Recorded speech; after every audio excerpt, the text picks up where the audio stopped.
Welcome. This is a presentation from DIY Marketing, where we say, yes, you can. Now, roll up your shirt sleeves and get out your elbow grease. You're going to learn how to become a dynamic DIY marketer.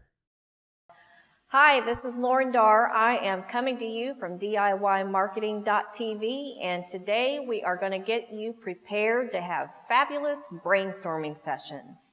And what that means is you need to be like a good Boy Scout and always be prepared, or Girl Scout, but that's one of the Boy Scout mottos. Be prepared and prepare ahead of time for those brainstorming sessions. So what are some things that you need to think about and do ahead of and in planning for your brainstorming meeting?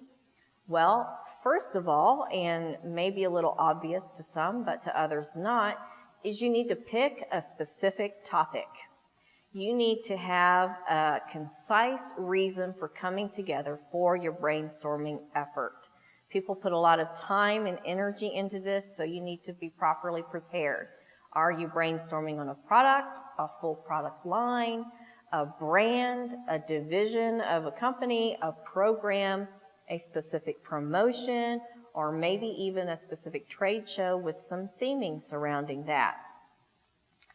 Think about ahead of time also who to include as the key stakeholders when it comes to this brainstorming session. Make sure that you check out their calendars, find out that they're available, and send out invitations well in advance of the brainstorming session that you want to hold. Now, I will caution you that these meetings can get too big if you invite too many people and you get to the point where you're going to have too many people in a room to be productive. So I would encourage you to limit the number of people that you have in a brainstorming session to 10 or less. This gives you enough people for ideas, but not so many that not all ideas are heard and that it's unproductive. And with electronic calendars like we have today, it should be pretty easy to check those schedules. The next thing that you want to think about is finding a place for your brainstorming session that fosters creativity. And here is where I emphatically say to you, you need to get away from your office. This is going to help you avoid interruptions and keep the distractions to a minimum. Think about what do you have locally that might be a unique place that spurs creativity. Do you have a place that has a wine cellar, or a country club, or a restaurant that has a private room but it's unique in its design? Other things you might need to think about is something a little more earthy, like a retreat or a camp. Nature always brings out creativity in people. And back to the wine cellar, if you happen to be around a lot of wine, wine is good for creativity too.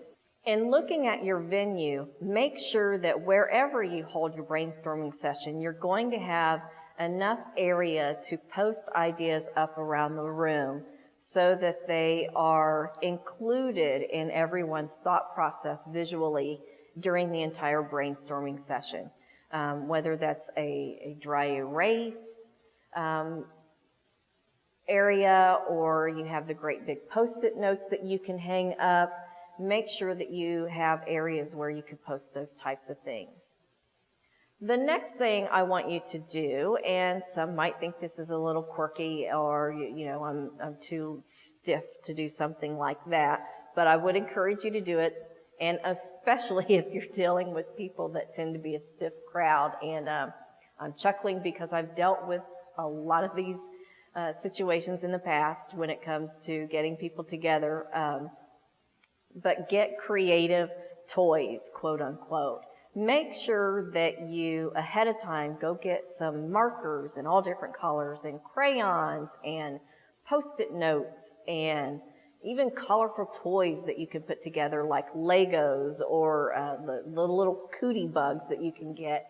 And there's even a brainstorming company, 2V's, Toobeez, where you can buy these kinds of things for a brainstorming session. You might even get coloring pads. Make sure you get all different colors of Post-it notes and different sizes, and you can use those in part of your process with the brainstorming also.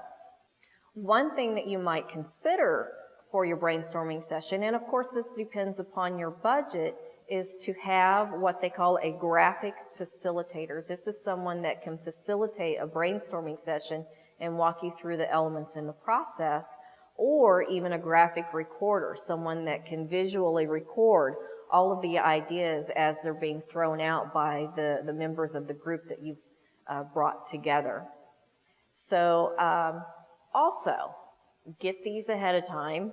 And of course, you might need to discuss with the venue whether it's okay or not, or if you need to order from them.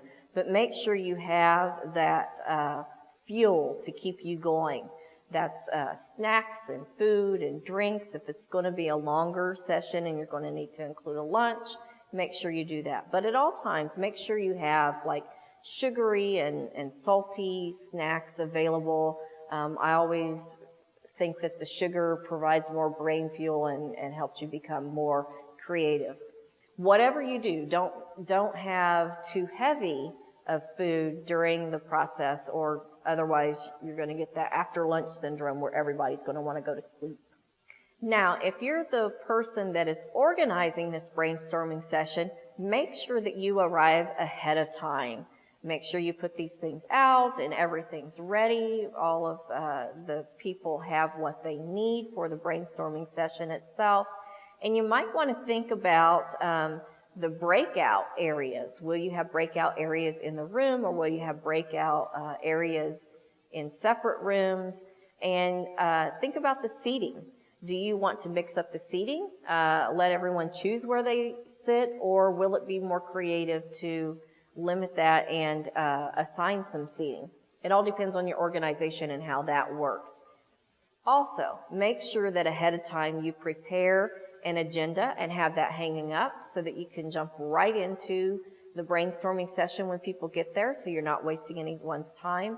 And this is also going to help you keep your group focused. So those are some elements in preparing for a brainstorming session. If you have any more questions, you can always send those in on our website, or if you even have some tips of your own, feel free to do that.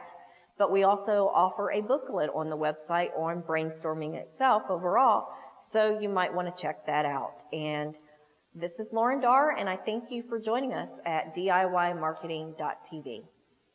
This has been a presentation of DIY Marketing. Thank you for joining us. Now get out there and market, because oh yes, you most certainly can.